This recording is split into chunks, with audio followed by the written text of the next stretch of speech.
सततं नमः।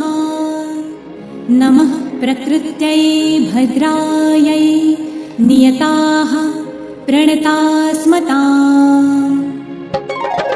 या देवी सर्वभूतेषु विष्णुमायेति शब्दिता, नमस्तस्यै नमस्तस्यै नमस्तस्यै